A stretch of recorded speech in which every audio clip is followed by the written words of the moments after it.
This is a one-man infiltration mission, boss. Equipment is the bare essentials. Anything else will be OSP. The target location is a prison camp on a U.S. military base. Those Marines have the place locked down tight. Your only backup will be one extraction chopper. We can't send anything else. You won't need to. Again, this is infiltration, a sneaking mission. Your number one priority is remaining undetected. Use discretion before engaging any guards you encounter. Be mindful of their sensory perceptions, sight, sound, smell, and pain. Fortunately, these atmospheric conditions will continue until dawn. That should provide you with some cover. At least the weather's on my side. Your mission objective is to rescue Chico and Paz. According to Chico, they're both being held at an old prison facility. Recon from the intel unit supports this, so it's safe to assume that's where they are. Once you've gotten them to the RV, call in the extraction chopper. I'll monitor the situation and offer guidance from here, but you'll be the one in the field. How you handle this mission is entirely up to you, boss. Snake, yesterday we received official communication from the IAEA. It says, it has come to our attention that your organization recently purchased nuclear fuel from Uzbekistan authorities. We request permission to inspect your facilities. What a load of bullshit. Yeah, they're after Metal Gear Zeke's nuclear warhead. I'm betting this is payback from Cypher after Paz's leak. Using the UN. There's no telling how much influence they have. But the IAEA can only do inspections in countries that are party to the NPT. And we're not a country. Exactly. We haven't signed a safeguards agreement with the IAEA over peaceful nuclear use, and we're not obligated to report any nuclear material we have, nor information about any nuclear facilities. The IAEA has no authority to inspect us. But despite all that... That nuke's our last line of defense. We don't want to announce we have it until the world is preparing to wipe us off the map. Until then, we let everyone think we're just a private army with conventional firepower. What's Huey's take? That the problem's how to hide the nuke in Metal Gear. But I gotta tell you, he was all for it. I see. But there's no way we can have the IAEA poking around here. So what do? Ignore them? Send them an official letter of refusal. Say that we're a private organization and we've done nothing to attract this suspicion. You got it. We finished Zeke's waterproofing reinforcement yesterday. The day after tomorrow, we'll be done installing the main depth control tank, the compressed air tank, and the attitude control propeller pod. Huey. If the underwater test goes well, next week we'll try the 300-foot seabed depth. Drop the act, Huey. How did we end up agreeing to the nuclear inspection? Because after you sent that letter, I told them. After careful reconsideration, we agree to your request. And frankly, we should be inspected. This is our chance. If they come and go without discovering the nuke, we can tell the world we're clean. Of course, it's risky, and we'll have to make sure everything's perfect, but it'll be worth it. Huey, can they do an inspection without going through the Board of Governors? We contacted the IAEA's admin branch, and they said there's no record of us being brought up at any of the board's meetings. I'd say probably a preliminary inspection to determine whether we should be referred to the board. So it's bound to be a small inspection team, and they won't be here that long. Don't worry, leave everything to me. Has the media gotten wind of this? Yeah, 2 major Western networks want to do stories on us. I planned on saying yes. What? You want to broadcast this place to the world? That's why I agreed to the inspection. This is a golden opportunity. We can use the media to prove to the world we don't have a nuke. Besides, even if we said no, it would just be delaying the inevitable. Kaz, our hands are tied now. Start getting the place ready. Thanks, boss. Don't get the wrong idea. You set it up so that any more changes of heart will arouse suspicion, that's all. Zeke stays, but we'll have to move all other AFVs to shore. Any potential troublemakers can go with them for some mandatory R&R. Sound good, boss? Just do it.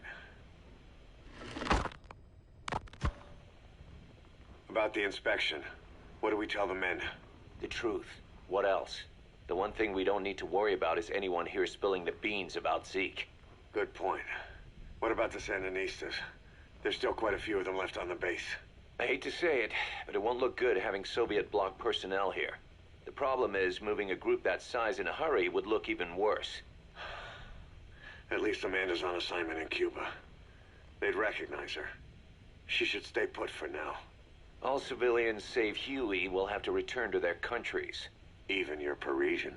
Of course, we'll get her whatever paper she needs. Dr. Strangelove's departure came at a perfect time. The less Zeke-related staff here, the better. Wait, she left? That's right. You were away on a mission. She left last week. There's nothing cooking in AI weapons research, and Zeke is complete. There was really no reason for her to hang around. I'm surprised Huey let her go that easy. Yeah, his crush on Strangelove was never much of a secret, huh? He followed her everywhere while Zeke was in development. Boy, would she get pissed. But he does have a lot on his mind right now. I've got bigger issues to deal with. That's what he said. That's the spirit, Huey. 10 days ago, we got reports that Paz was still alive. She survived. She was rescued by Belizean fishermen who found her drifting in the Caribbean. So what's the plan?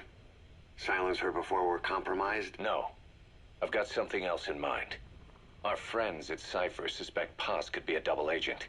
She's being held for interrogation at a camp on the southern tip of Cuba. Black site. Nice. A slice of American pie on communist soil, and out of U.S. legal jurisdiction. The upcoming inspection of Mother Base has to be connected somehow. The timing's too perfect. The UN's nuclear inspection. My guess is they're trying to corroborate Paz's leak. We're an army without a nation. Word of our capabilities gets out, and we'll have the whole world out to shut us down. Having an American private intelligence agency involved's bad news. Cypher's the ones who sent Paz to us in the first place. She knows their true nature. Right. Paz is our only link to Cypher. If she's still alive, we need her on our side. If not us, who else is gonna rescue that bitch? When do we do it? The inspection comes first. We'll deal with this afterwards. Do the men know? Word has started to spread. The information came from Cuba through Amanda. One of the base personnel used to belong to El Frente. I'll tell everyone we don't concern ourselves with the survival of enemy spies. We need them focused on the inspection. And if we get her back here and she isn't cooperative, there's still plenty of room for her in the ocean. Works for me. What about Chico? He had a chance to stop Paz from hijacking Zeke and he blew it. He's carried that guilt ever since. Kid really did care about her. Chico, it's hard to say how he'll react. Have Amanda call him out to Cuba. He shouldn't be here right now. Good idea. They haven't seen each other in a while. Little time with Big Sis and he'll forget all about you-know-who.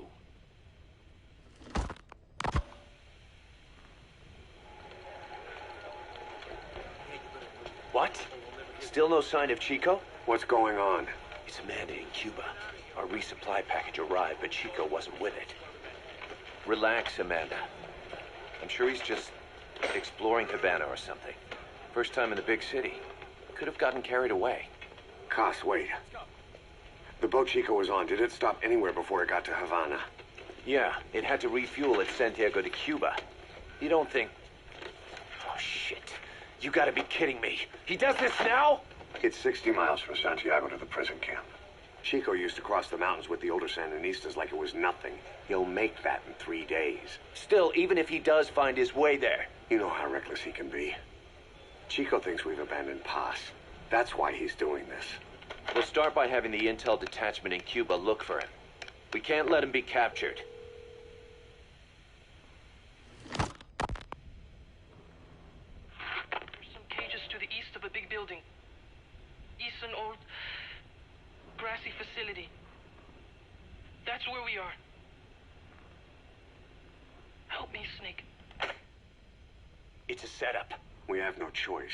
Yeah, if Chico talks, he could blow the nuke cover up. We can't hold off until the inspection's over. When can we be ready? It'll take at least 16 hours to confirm the flight path and prep a bird. The intel unit has started reconning the area. Sounds like I'll have to miss the inspection. Boss, we'll just have to send someone else to get them out. No. I'll go. Yeah, Chico and Paz would only take orders from you anyway. We can't go taking on those Marines at the base head on. It's gotta be off the radar, and it's gotta be you. Hold down the fort, Cos. Snake, you can forget about civil liberties where you're headed. God only knows what they'd do to you if you got caught. Do not let that happen. The Cubans leased the land to the U.S. as a gesture for helping them gain independence from Spain. The deal remains in effect until both countries agree to dissolve it, or the U.S. abandons the land. That's why America still operates the base even after La Revolucion. Problem is, it's leased land. Meaning it isn't American soil, so the U.S. Constitution doesn't apply there. That allows them to withhold its civil rights protections. Yeah, that's Uncle Sam's excuse. The area was originally only for detaining refugees from countries like Cuba and Haiti. But a few years ago, the CIA and its like started using it as a black site. Enemies of the state are renditioned there and subjected to extreme forms of interrogation. You can bet Cypher had a hand in that.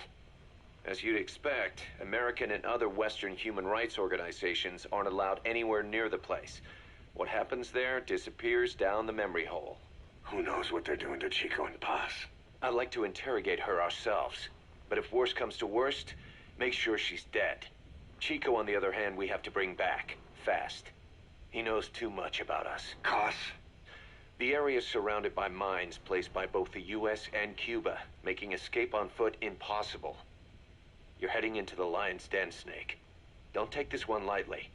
Come back in one piece. Yeah.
งั้น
She told us everything.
in front of the prison camp. Excellent, Snake. Age hasn't slowed you down one bit.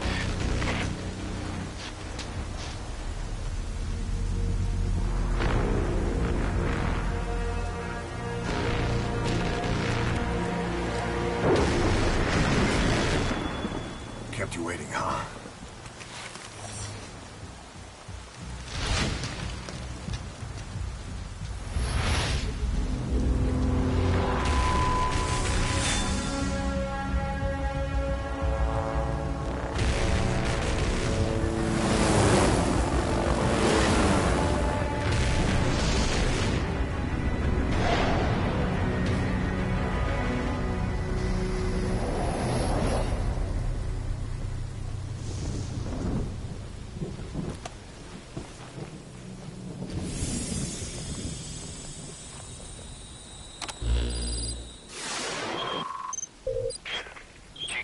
Are being held in an old unused part of the compound. Get inside and head northeast.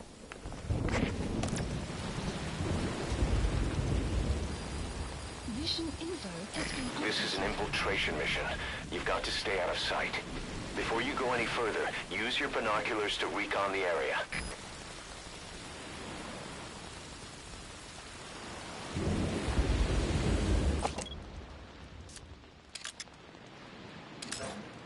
What do you see?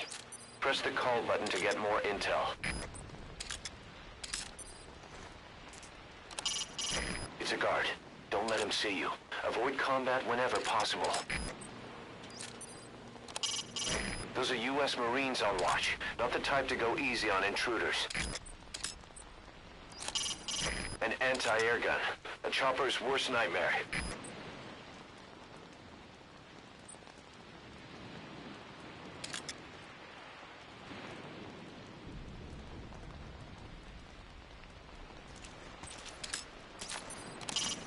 You could either break through the fence or go around. What do you think? All quiet? Those new guys. You see their choppers? Who are they with? Beats me, man. Green Berets, SEALs. Those ain't no jarhead birds, I can tell you that. Some paramilitary setup? Well, some of the guys are saying... You know what?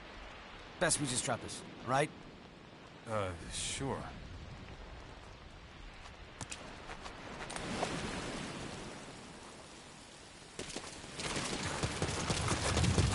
Keep low. You can check the controls on the pause screen.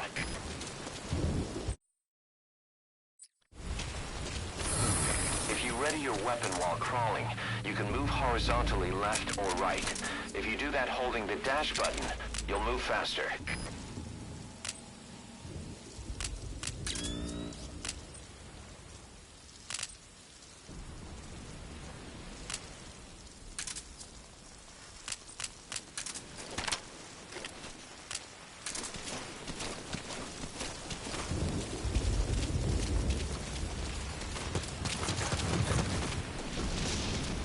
To climb an obstacle, press the action button.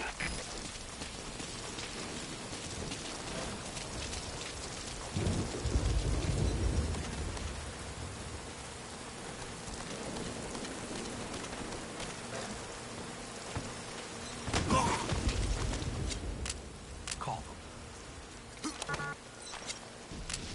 Speak. Speak. The map has been updated. Speak.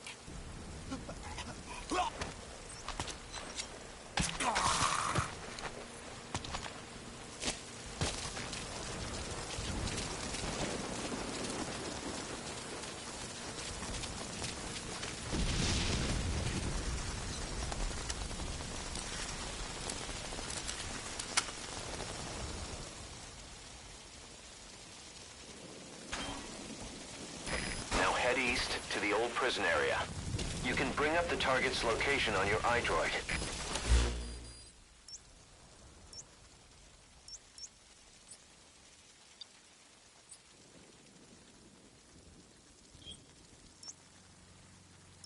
Marker placed.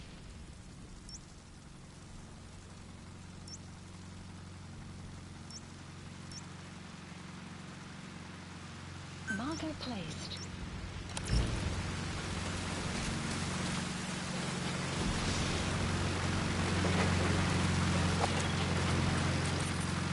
Take a good look at the enemy through your binoculars, and you can mark him.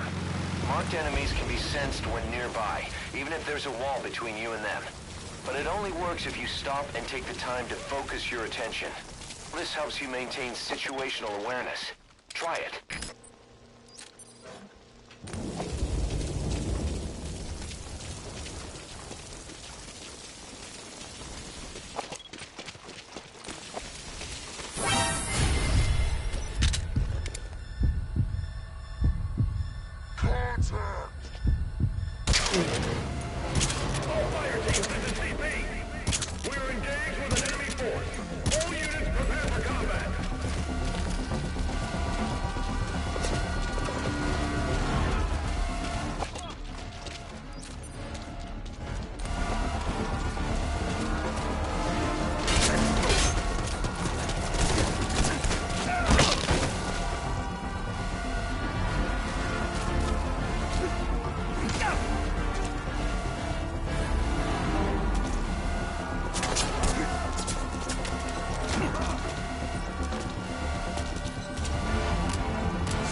What happened? Boss!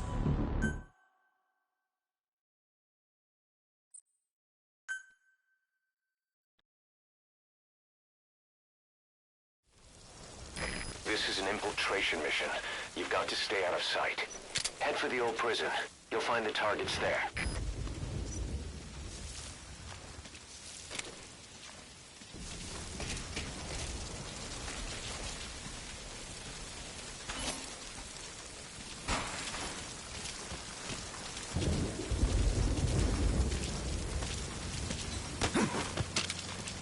You can now either interrogate him, knock him out, or kill him. His life is in your hands.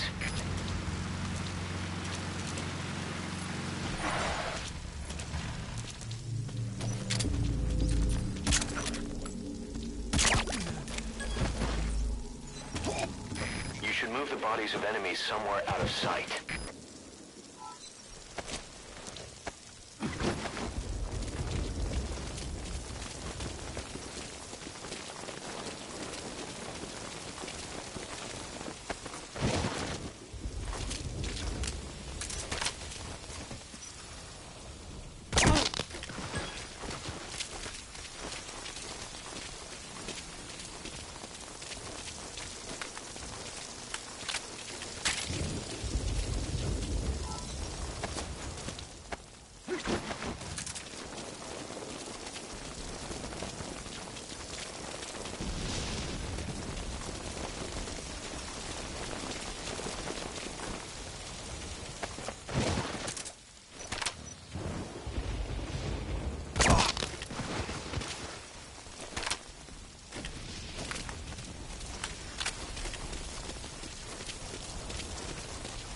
Contact me if you need advice.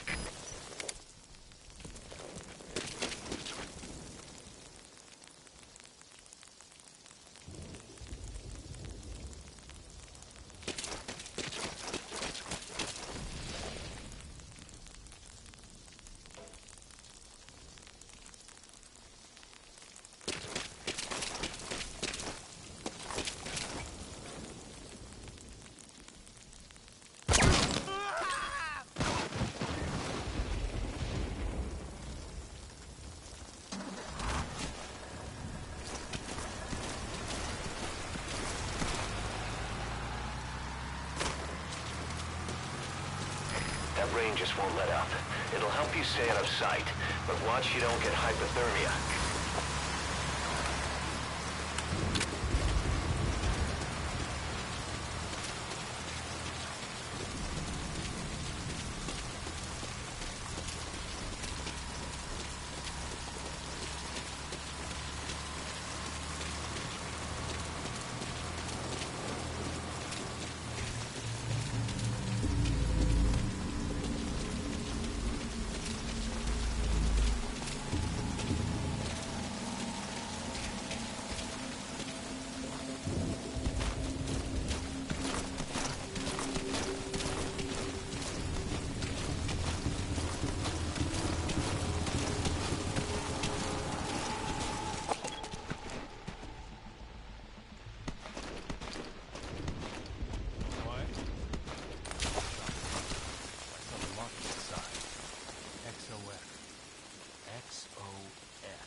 Eyes open, boss. Roger that.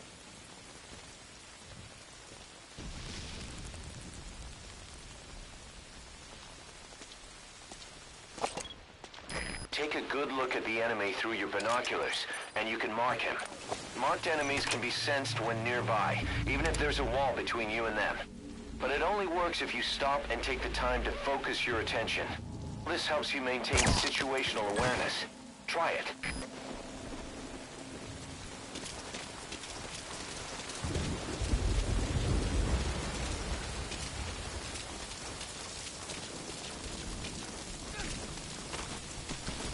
You're way too exposed there. Find some cover and stick to it.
The map has been updated. Spit it out.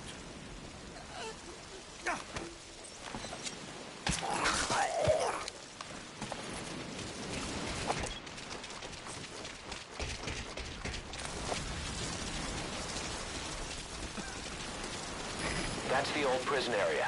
The targets are there.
There's Chico. But where's Paz?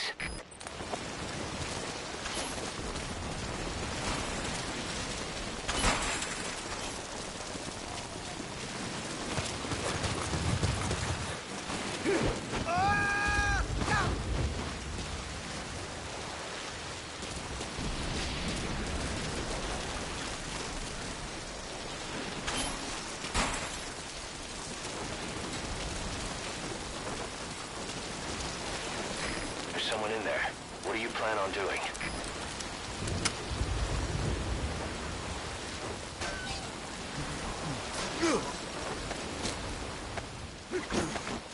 You can pull him out too if you want, but just don't forget the targets.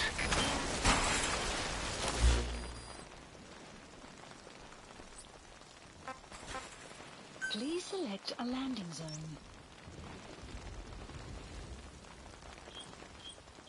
Landing zone confirmed. Roger that chopper request. It's headed your way now. Once you don't end up head first in the ocean.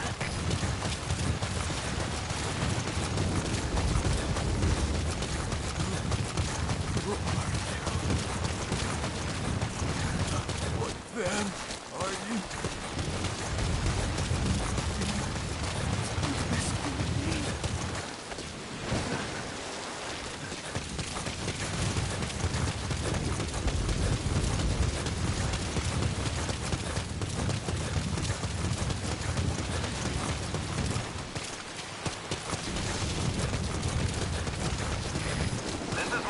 Arriving shortly at LZ.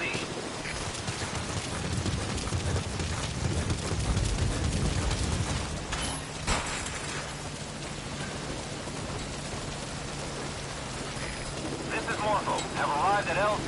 Will stand by. Another prisoner. Looks like he's alive.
Boss, that prisoner we rescued provided some intel.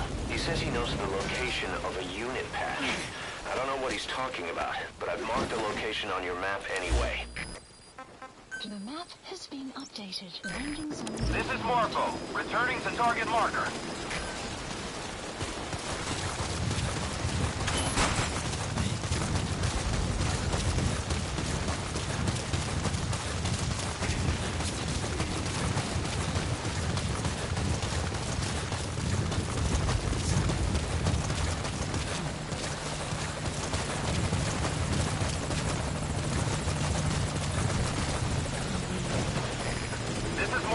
On station at LZ.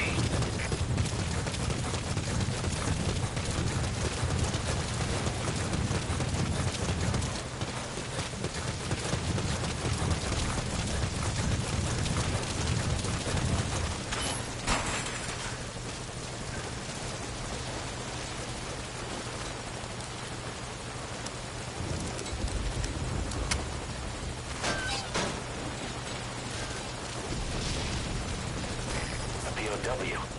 That's fine if he has some intel, I guess.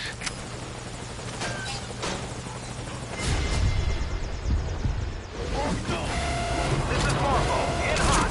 Stay out of the kill zone.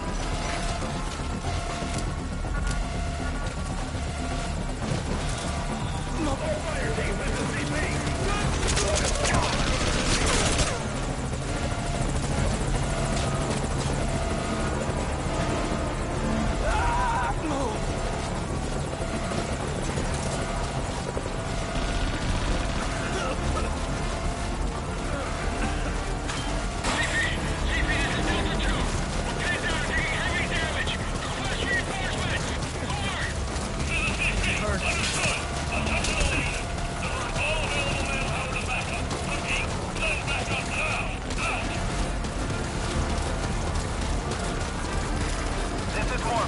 Aborting attack run and heading for nearby LZ.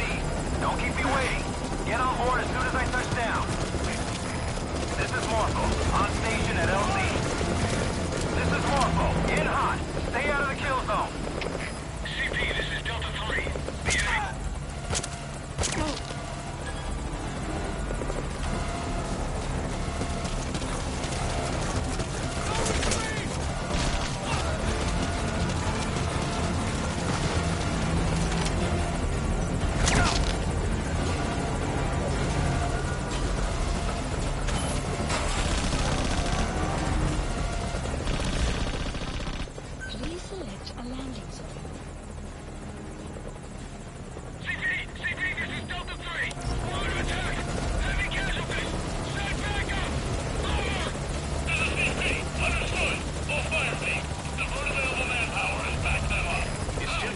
Try and contact the target. Wait for the enemy to stand down. Starting a search now. Over. This is CP. Understood. Don't let him get the drop on you. Keep covering.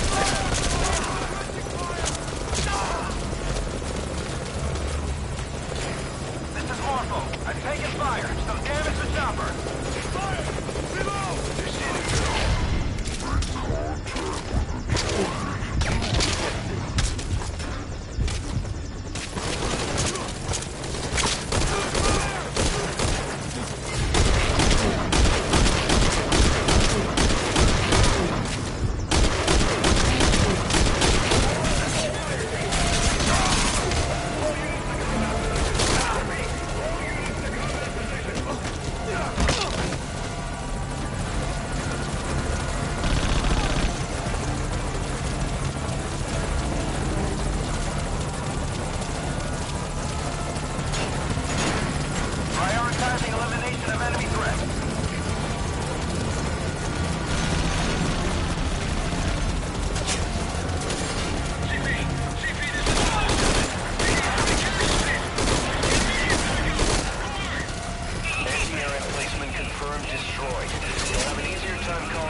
take you out. Contact the target later.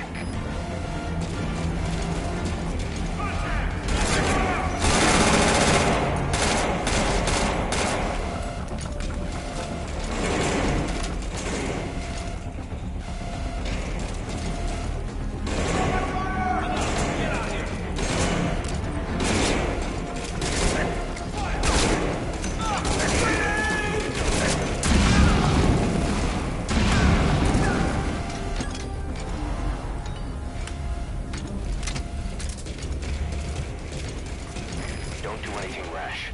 You wouldn't get far even if you did free the target. Wait for the right moment.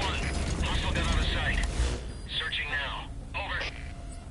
This is CP. Understood. They can't have gotten far. Stay alert. Out.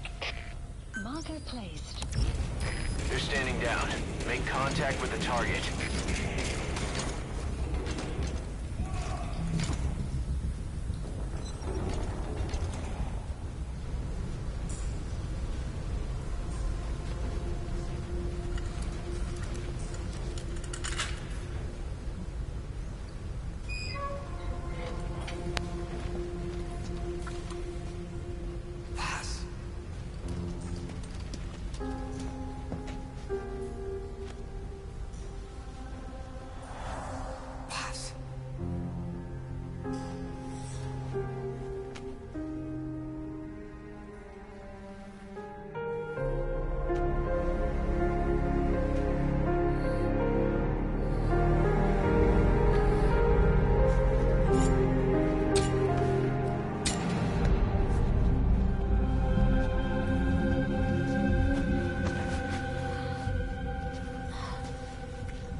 Mission info. I've marked the RV on your map. You need to carry pus there. Map has been updated.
Pain is an illusion.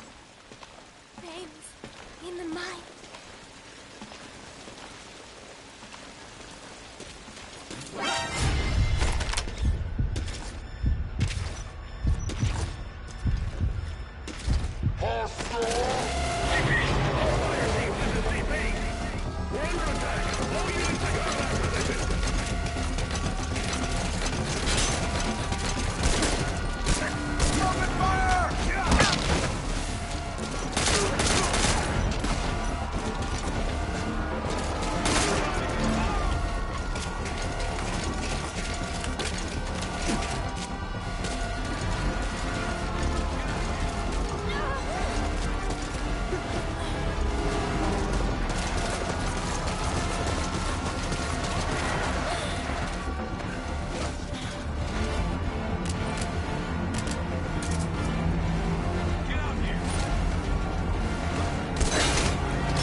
Stay away. Please select a landing zone. Roger. Dispatching chopper. The RV's just a little further.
Contact the target. Wait for the enemy to stand down.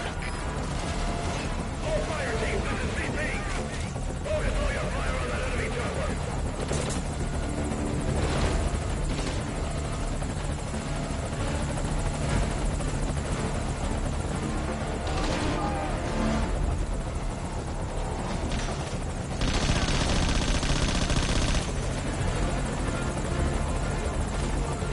The enemy's trying to take you out. Contact the target later.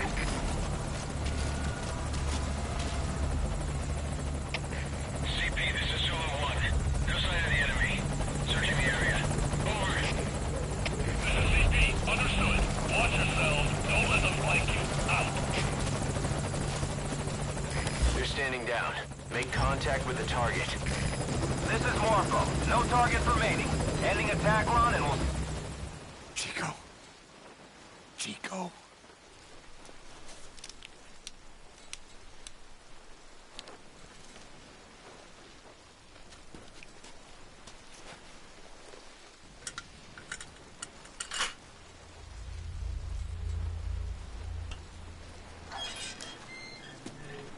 Chico, it's me. No! No! Go away! Go away! Get off me! Chico, Get off! keep it down. Go away!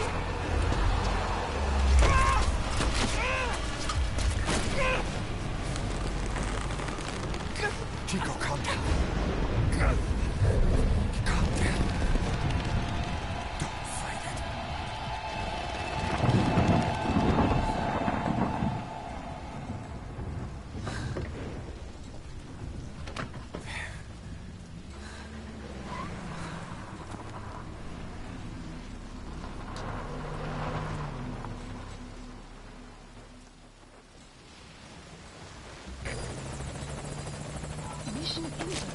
boss. We have to get Chico out. Keep an eye out for nearby enemies. They can try to shoot down the chopper.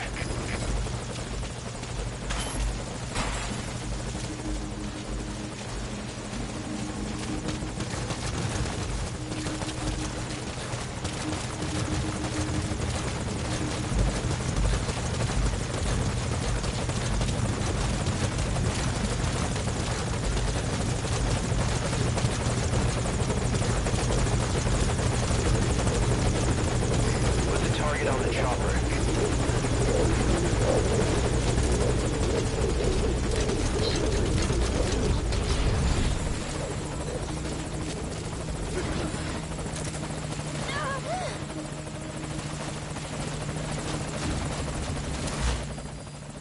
Please select a landing zone. Landing zone. This is Morpho, returning to target marker.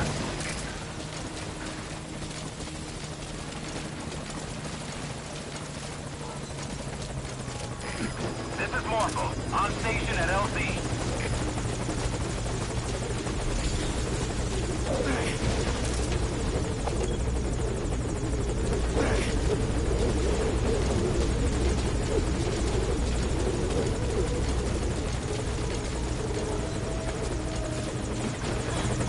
If you want to continue the mission, move away from the chopper.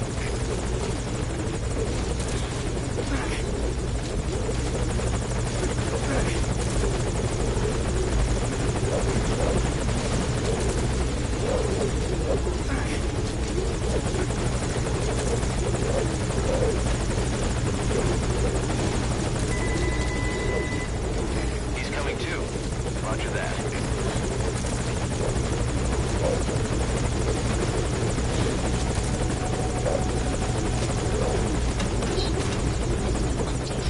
All right, get in. Time to go.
Oh, it's so nasty.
Snake, you can forget about civil liberties where you're headed. God only knows what they'd do to you if you got caught. Do not let that happen. The Cubans leased the land to the U.S. as a gesture for helping them gain independence from Spain. The deal remains in effect until both countries agree to dissolve it, or the U.S. abandons the land. That's why America still operates the base even after La Revolucion. Problem is, it's leased land. Meaning it isn't American soil, so the U.S. Constitution doesn't apply there. That allows them to withhold its civil rights protections. Yeah, that's Uncle Sam's excuse. The area was originally only for detaining refugees from countries like Cuba and Haiti. But a few years ago, the CIA and its like started using it as a black site. Enemies of the state are renditioned there and subjected to extreme forms of interrogation. You can bet Cypher had a hand in that. As you'd expect, American and other Western human rights organizations aren't allowed anywhere near the place. What happens there disappears down the memory hole. Who knows what they're doing to Chico and Paz? I'd like to interrogate her ourselves. But if worst comes to worst, make sure she's dead. Chico, on the other hand, we have to bring back. Fast. He knows too much about us. Cos? The area is surrounded by mines placed by both the U.S. and Cuba, making escape on foot impossible. You're heading into the Lion's Den, Snake. Don't take this one lightly. Come back in one piece. Yeah.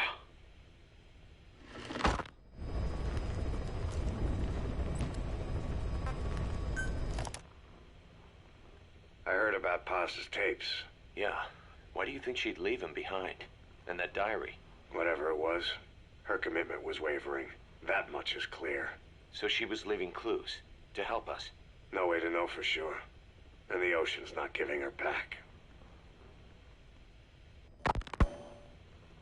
November 4th, 1974. At the outskirts of Barranquilla, Colombia. Contact with Big Boss successful. Zadornov posed as my professor, but Big Boss took one look and knew he was KGB. However, he does not seem to suspect me. To him, I am just a peace-loving student, and another victim of the CIA. We asked him to drive the CIA out of Costa Rica. To him, this means betraying his country. His forces are smaller than anticipated. They drift from place to place with nowhere to call home. That provided us an opportunity, so we seized it. Zadornov offered them a plant off the Costa Rican coast to use as a base. As expected, Miller jumped at the chance. Although initially reluctant, Big Boss came around.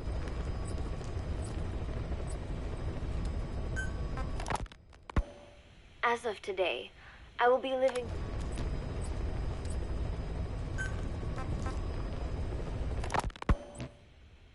November 4th, 1970. I heard about Paz's tapes. Yeah. Why do you think she'd leave him behind? And that diary?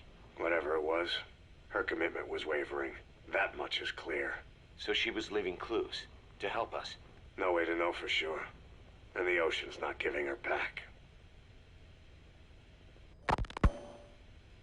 November 4th, 1974. At the outskirts of Barranquilla, Colombia. Contact with Big Boss successful. Zadornov posed as my professor, but Big Boss took one look and knew he was KGB. However, he does not seem to suspect me. To him, I am just a peace-loving student, and another victim of the CIA.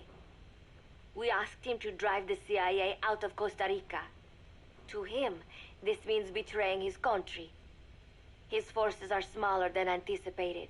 They drift from place to place with nowhere to call home. That provided us an opportunity, so we seized it. Zadornov offered them a plant off the Costa Rican coast to use as a base. As expected, Miller jumped at the chance. Although initially reluctant, Big Boss came around when Zadornov played him the tape. All because the voice on it sounded like his mentor, the boss. Naked Snake, the man who once saved the world from the brink of nuclear war. Awarded the title of Big Boss for his service. He later became a mercenary, abandoning both his title and his country. To him, that honor was steeped in the blood of the boss, the mentor he was forced to eliminate. Exceptionally charismatic, he possesses unparalleled combat and intelligence-gathering abilities. His only discernible weakness is her. This operation hinges on how effectively we can exploit that. Kazuhira Miller is Big Boss's lieutenant. Half Japanese, half American. He once served in Japan's self-defense force. Though he and Snake first met as enemies, they discovered a common bond and together built their private army, with Miller directing business and administrative affairs. He comes off as shallow, but his true intent is hard to read. I must be careful. All that is clear is his infatuation with Big Boss. With East and West fighting over its control, Central America is now the most contested region on Earth. CIA Central American Station Chief Coldman has developed Peace Walker, a fully AI-automated, fail-deadly nuclear launch system with which he aims to reignite the Cold War. Snake's new objective in Costa Rica is to prevent that. Zadornov's, or should I say, the KGB's plan is to play the two sides against each other, turning the entire region red. Not one of the three parties realize they're all just pawns in Cypher's hands. Cypher watches all. Mother Base has developed rapidly since being established in the Caribbean Sea. They recruit more personnel daily, and already their mercenary services are turning a profit. Big Boss's leadership and charisma, and Miller's business acumen drive this impressive growth. Furthermore, joining forces with a faction of the FSLN has expanded their power even more. They have even commenced their own weapons development program. All is proceeding according to Cypher's will. I could not be more pleased. Snake's pursuit of Peace Walker led him to an AI modeled after the boss's thought patterns. It was incomplete, but, somewhat ironically, making contact with Snake was the necessary finishing touch. Meanwhile, the scientist behind Peace Walker's locomotive control, Huey, defected to Snake's army. His presence has greatly accelerated weapons development at Mother Base. I failed to anticipate Coldman's madness, but nuclear war was averted. However, this was only after the boss AI on board Peace Walker sank itself to the bottom of the lake in what could be likened to suicide. The boss laid down her gun, choosing to sing for peace instead, and Snake, himself a gun, parted ways with her.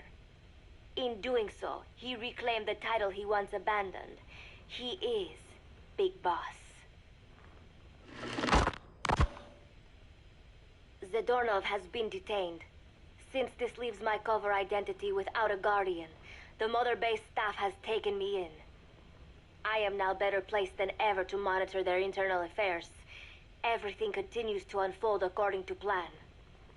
The developer of the boss AI, Dr. Strangelove, has also come to Mother Base. With her and Huey's expertise, they can now develop a weapon capable of matching Peace Walker. Development on the bipedal weapon is now complete. They call it Metal Gear Zeke. It stands there like some sort of mystical guardian. The soldiers gaze on it with pride and reverence. Big Boss has elected to arm it with a nuclear weapon. As an army without a nation, they seem to feel the need for a deterrent against whatever the world might pit against them. It is a dangerous gambit. Why do such a thing?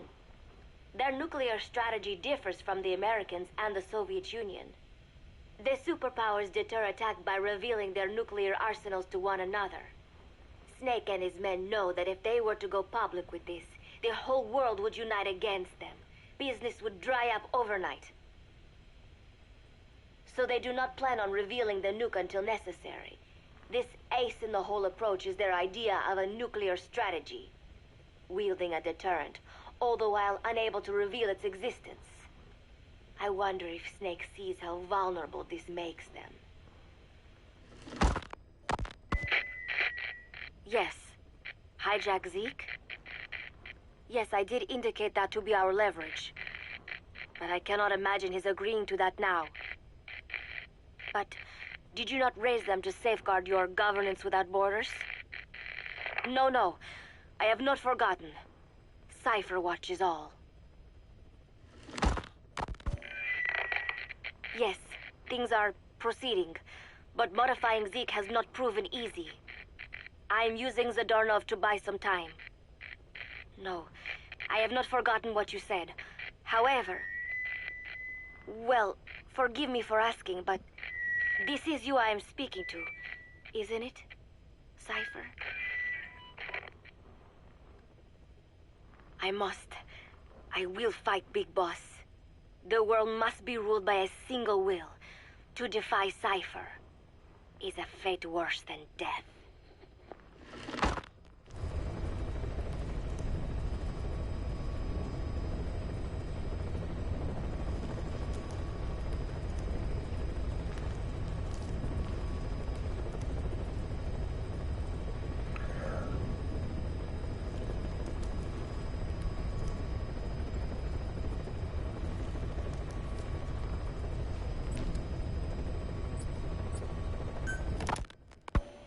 As of today, I will be living here at Mother Base. Now my real trial begins. Zadornov was paying my room, board, and tuition, but he has since been captured. I told the man that with no more money from the KGB, I could no longer afford school. He bought my story, and when I said I would be willing to work, he took pity on me and let me stay. For some reason, Miller really pled my case. That was helpful, but the man is still a fool. His men are no better. They think their training makes them strong, but that kind of strength is nothing in the face of true power. And better yet, they wait on me hand and foot, believing I am just a schoolgirl. Looks like I won't be working too hard after all. Just today, while scouting out the living quarters, I saw a group of them in the corner of the deck making a fuss. Going over for a look, I saw they were feeding a kitten. A bunch of grown hard men, and they're the ones acting like schoolgirls. Look, isn't he cute? What is wrong with them? Disgusted, I just nodded and smiled. I must stay in character after all. I indulged their chit-chat for a few moments. Then one of them asked me to give the thing a name. They had just taken it from its mother. I named it Nuke. I improvised some nonsense about how our compassion for living things can help prevent wars. The men gave me a little fish. I held it out in my palm, and the kitten happily ate it up. What a pathetic, feeble creature. It sickens me. Today, Chico invited me to go fishing with the soldiers. I suppose finding one's own food does have its merit, but I prefer not to be involved in such a degrading task. And their prattling on about fishing being fun is nonsense. I'm not here to find playmates. Nevertheless, distasteful as it was, I went along in order to maintain my cover. Chico thrust a fishing pole into my hands, and we went up onto the deck where several soldiers had gathered. They welcomed us warmly. With so few women aboard Mother Base, I'm treated like a princess. No one suspects I am neither a teenager nor a student. It was nice and sunny, with a gentle breeze and waves. As I cast my line and waited for a bite, the soldiers began to ask me all sorts of questions. As always, I answered according to our predefined scenario, feigning a smile. As I sat there feeding them lies, the fish began to bite, and the soldiers began to focus on their prey. Chico had his bait stolen by a fish, and got so angry that he stood up and nearly fell into the sea. Everybody laughed. It almost made me want to join in too. At some point, I got a bite myself. The instant after I felt that first gentle tug, the fish yanked the line with astonishing strength, and I let out a cry of surprise. I thought he was going to be huge. It was my first time fishing, and I was a bit flustered, so the soldier beside me helped by supporting the pole from behind. "Reel it in," they shouted. I nodded, turning the handle as fast as I could. I wondered what kind of fish lived below the surface, and thought back to the deep sea dives I had to do as part of training. Those were difficult days, but I remember finding the multicolored fish gliding through the water incredibly soothing. After a hard fight, I pulled it up. To my surprise, it wasn't even half a vara, rather anticlimactic.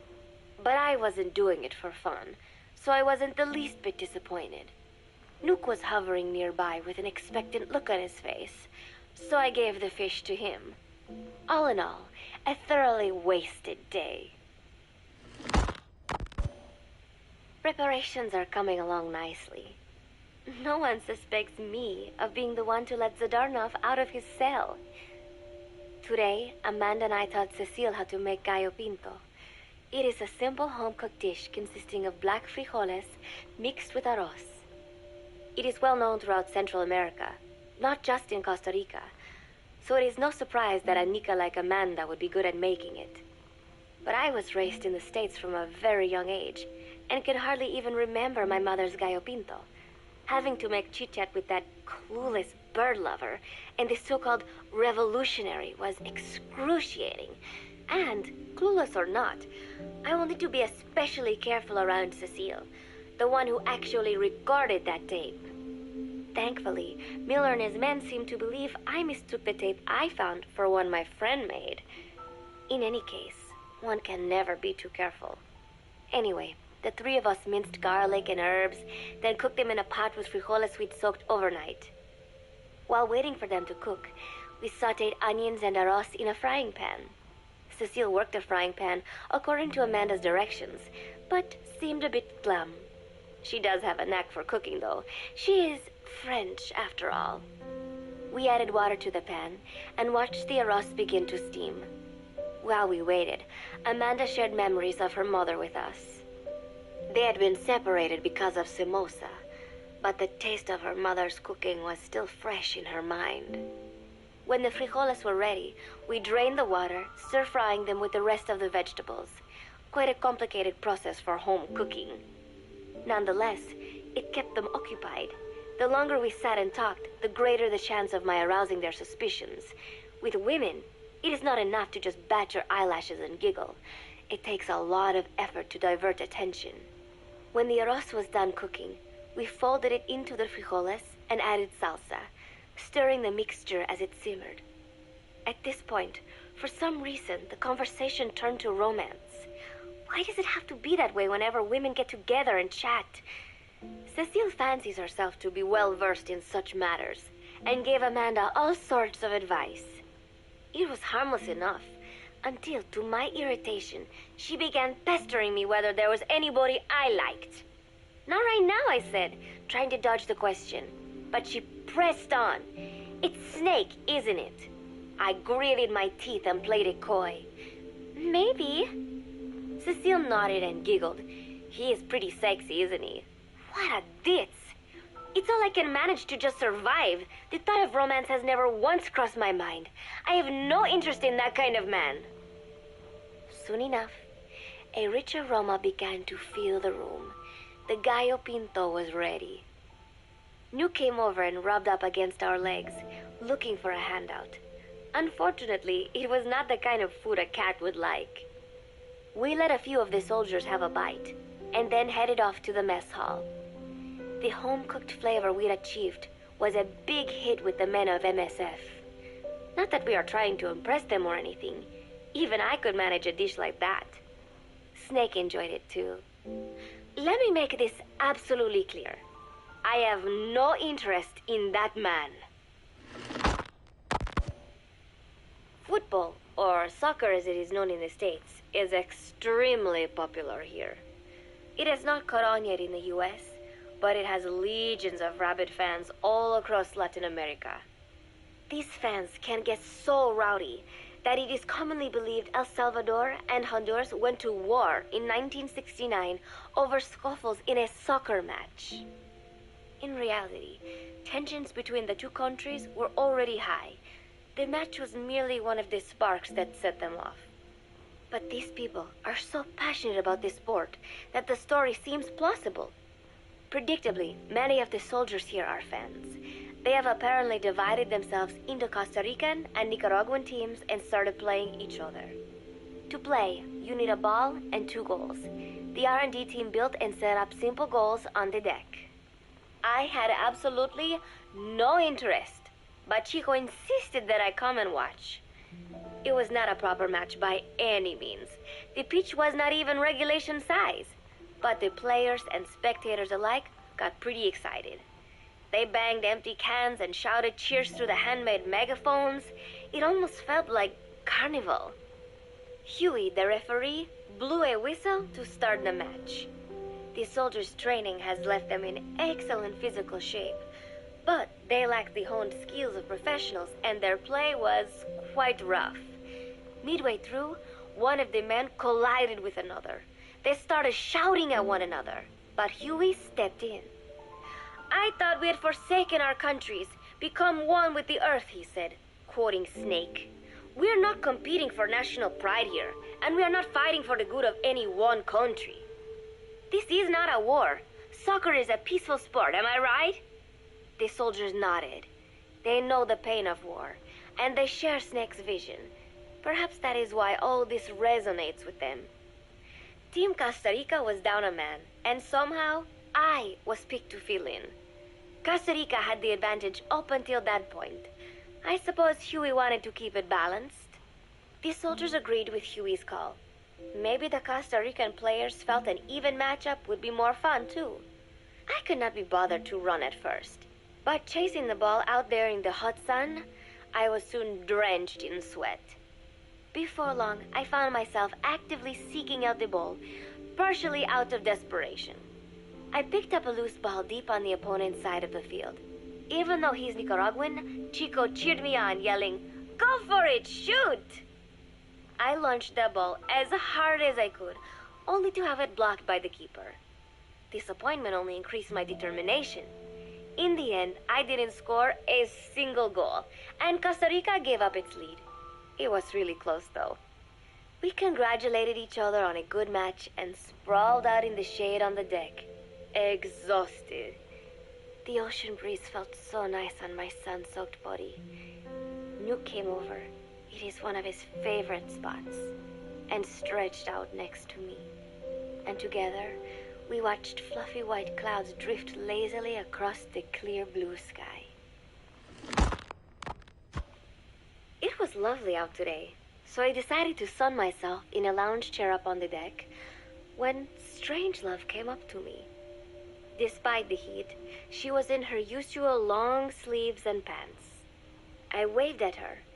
She looked away and mumbled, "Hello there. Fancy meeting you here." I asked if she needed anything, feeling her eyes creeping up and down my body like she was savoring it. Finally, she swallowed and said, "You have such beautiful skin." Bewildered, I shook my head and said, "No, not at all. I had heard rumors that she was a lesbian, but she couldn't be after me, could she?"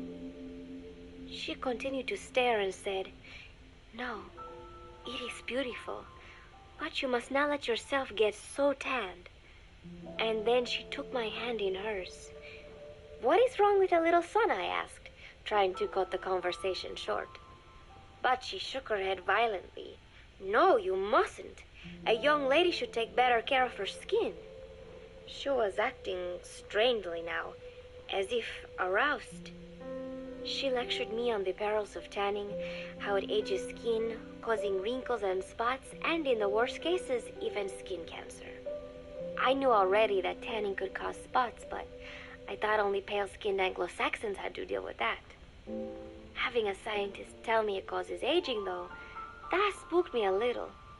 If I am to keep playing the teenager, I will have to start paying more attention to my skin. Sensing my anxiety, she took a small tube from her pocket.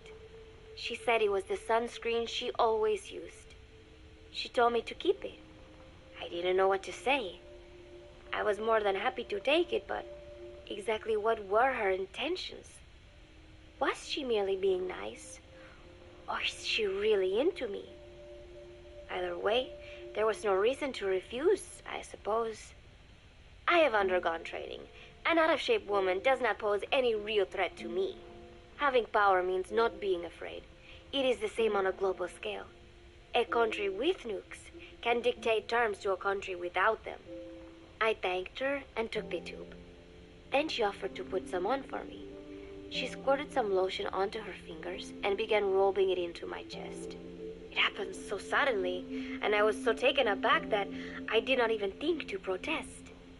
She caressed my stomach with her long white fingers, then slid them upwards between my bikini-clad breasts. What? Wait, I sputtered as her moist eyes met mine. She was beautiful. Somehow, I found myself captivated by this woman more than 10 years my elder. Hold still, she whispered in my ear. I nodded silently, unable to refuse. My body went limp, motionless, as if in a trance. Gently, carefully, she rubbed the lotion all over my entire body. I shouldn't have enjoyed it, and yet I could not help myself. For a moment, I was spellbound. That woman is dangerous. I had better watch myself. Protecting one's health is an important part of any agent's job. But despite my best efforts, I have caught a cold. Now that I think about it, Mother Base's numbers are on the rise, with soldiers coming from all different places and backgrounds. It is no wonder, then, that sooner or later someone would bring in a virus. That said, what I have got is just a common cold. The medical team said I'd need a few days rest, so I've been restricted to my room and put on bed rest. I thought I'd gotten used to not having anyone around to relate to, but at times like these, being alone is just miserable. All I could do is lay there and stroke Nuke's back, trying to take my mind off how bad I felt. Nuke just sat there, not making a sound. But I did have visitors. Amanda and Chico, Huey, Cecile, Miller, and a few of the soldiers I've become relatively close to. Amanda made me a soup with herbs she said were good for a cold. Miller told me to take it easy. I will sing you a lullaby, he said, then broke out a guitar and sang some incomprehensible song in Japanese. I did not need to understand the lyrics to know he is an awful singer. Then he said, "You know what is good for a cold? Suppositories. Here, I'll show you."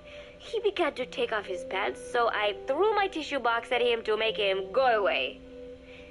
Then Strangelove showed up, saying she had some miracle Indian cure. It has got eucalyptus extract, she said. It works best if you rub it into your chest. And then she tried to take off my nightshirt. I whacked her with my pillow, and I got rid of her. Chico brought me a little flower in a cup. It had been growing in a little bit of earth that probably found its way on board, stuck to something else. I found this on the deck. Here, you can have it.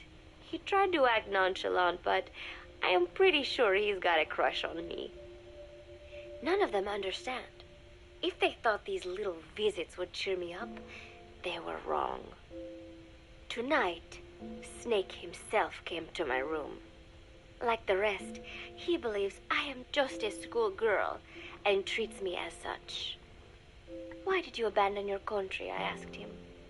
Why create the MSF? Of course, I knew the answers already, but I wanted to hear it from him. As I had imagined, he was not exactly forthcoming. All he would say is that his country abandoned him because all he could do was fight, and that is why he needed the MSF, because that is all he is any good for. Then he said, "Fighting is the only thing I understand, but that does not mean I have got a grudge against those who believe in peace. I am not one of them, and I do not believe in peace. Conflict is in man's nature. We fight our enemies in order to survive. Maybe we are not so different after all, he and I. But that is exactly why I'm going to have to kill him. Or else he will have to kill me. When I stop and think about this wretched existence, being killed by a man like that suddenly does not seem like such a bad thing. Every month, Mother Base throws a party for all the soldiers whose birthdays fall in that month. There is something strange about a military organization having parties. Really though, it is just an excuse to drink and make noise. It is not easy to get alcohol in a fortress in the middle of the ocean. Most days they are training from dawn till dusk. They do not have time for things like drinking. That is why Snake and Miller came up with the idea to give everyone a chance to let loose. Obviously, a bunch of boors like that are not going to bother with blowing out candles on a cake. Rather, they sit there in a cloud of cigarette smoke, drink beer, eat meat, tell tasteless jokes, and swap crude insults about one another's hometowns. But it hardly ever breaks out into something serious. They talk up a storm, but they're just having fun. It is funny. You have got members of FSLN rubbing shoulders with the UCLAs, people who once would have considered the other mortal enemies. I wonder if that is what makes Big Boss so popular. In leaving their countries behind, they leave their hatred for other countries too. Miller seemed a little protective of me. Hope they're not being too crude, he said. But soon enough, he too was drunk. He yelled, "Come here and take a look at the real Kazuhira Miller." Then dropped his pants and mooned everybody.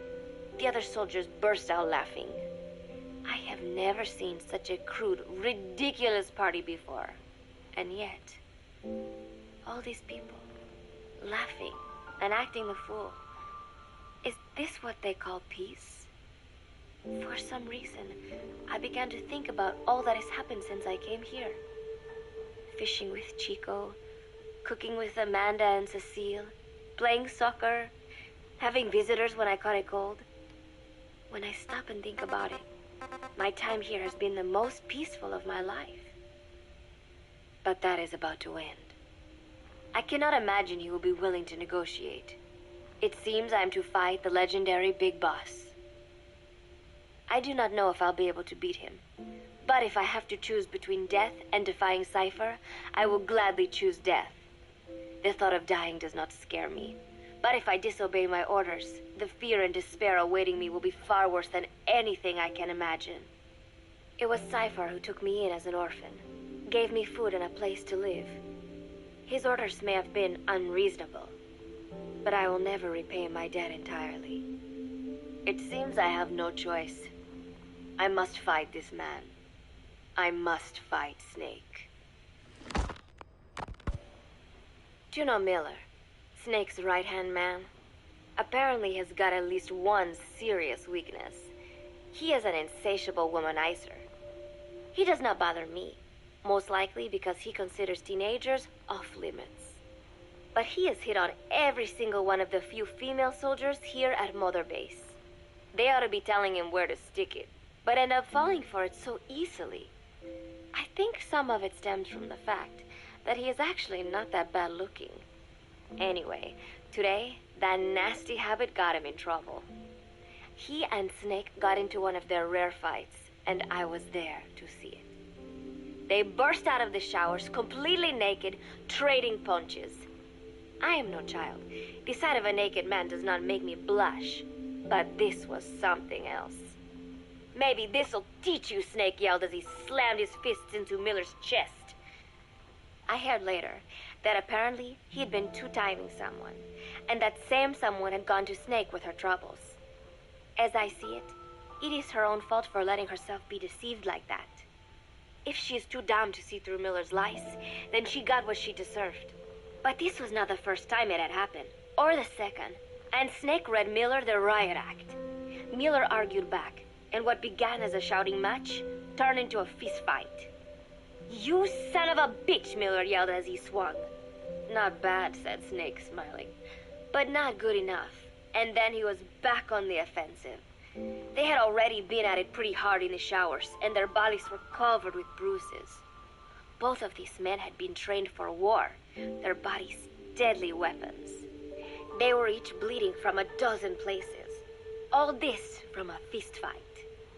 Even so, it was far less gruesome than if they had given it their all. It was obvious that one of them would be dead were they fighting for real. Miller took another swing, yelling, "Try this then!" Snake parried, then responded in kind. But I could tell he was not aiming for anything vital. "You are one tough bastard, boss," Miller muttered.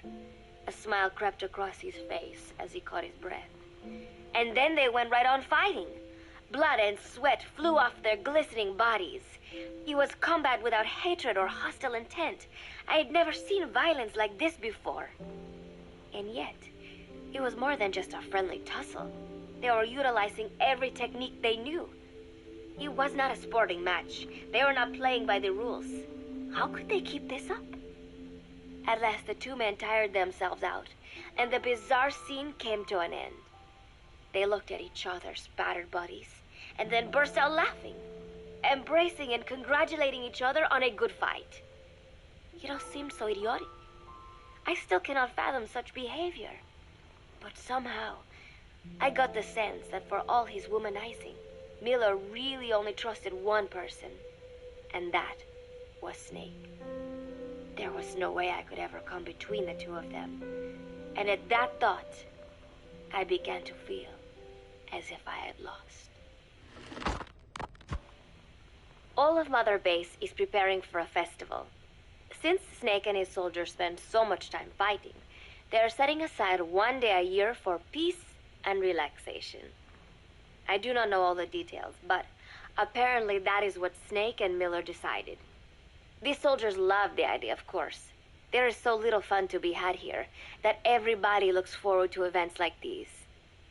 That is all well and good, but somehow I got roped into getting on stage. "Come on, we even both have peace in our name," said Miller. "And Zadarnov, that old Ruski's name, has something to do with peace too, right? Hey, as long as we're having a day of peace, we ought to get an act together. The Three-Piece Band." I thought he was joking. He then proceeded to share his idea without bothering to check with me.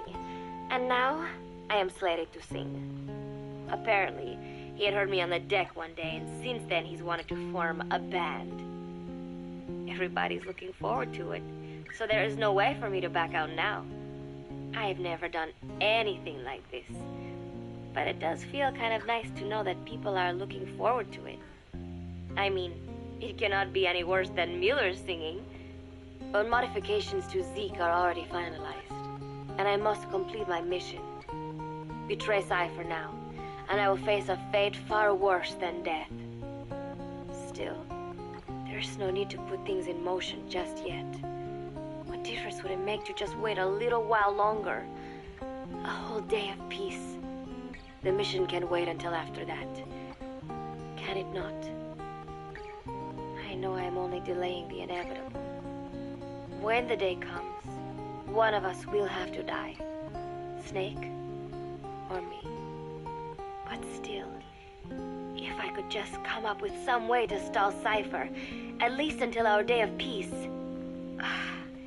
When did I start having thoughts like this? My cover is blown. They know nothing of Cypher or my true objective, but they know I am a spy.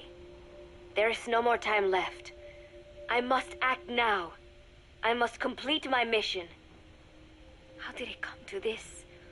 All I wanted was 3 more days. Just 3. Miller's already finished writing the song. It is called Love Deterrent. It is about a girl who cannot express her true feelings. I have been practicing. I am no pro, but I was pretty sure I would do a decent job. And now this. Cypher found out that Zeke was complete. He must have someone inside Mother Base besides me, spinning his tightly wound web of control, leaving no room for individual will. Typical. When they found out Zeke was complete, I was ordered to execute the operation immediately. If I was going to enjoy just one day of peace, I had to ensure the plan could not move forward. I tried to sabotage Zeke, I thought by damaging the drive system, they would have no choice but to delay their plans. I waited until midnight, and then snuck into the hangar. There would be trouble if it looked like sabotage. I selected one of the drive system's load-bearing parts and carefully worked to warp its shape. The leg's drive system requires a high degree of precision to operate. Even the smallest deviation would have done it. Then, Chico walked in. Maybe it was one of those nights where he could not sleep. In any case, he saw me, panicked, and took off running. It would have been easy to kill him, but I could not. I know he likes me. It is not as if I would ever have an interest in a child like him, but I could not pull the trigger. Not at him. Not in the back. Will he tell them? Or is there a chance he will keep it a secret? Protect me? No. He knows now. Knows I am not who he thought I was. He ran without even questioning what I was doing. There is no chance he does not know. And soon, all I have built here will end. And if Cypher has another agent among them, if he finds out I tried to sabotage Zeke, this place will no longer be my heaven. Then it is settled. I make my move now. Chico walked in before my sabotage was complete, so Zeke should still be operational. It might not run at full speed or power, but I do not have time to fix that. Without Zeke, I do not have a chance in hell of winning. I must act fast before Chico sounds the alarm. I knew it would come to this. I just did not think it would be so soon. It is time, Zeke. Metal Gear Zeke. Activate.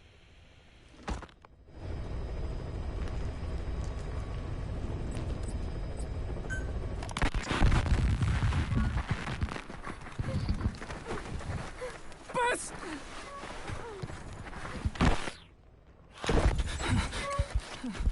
On your feet. Okay.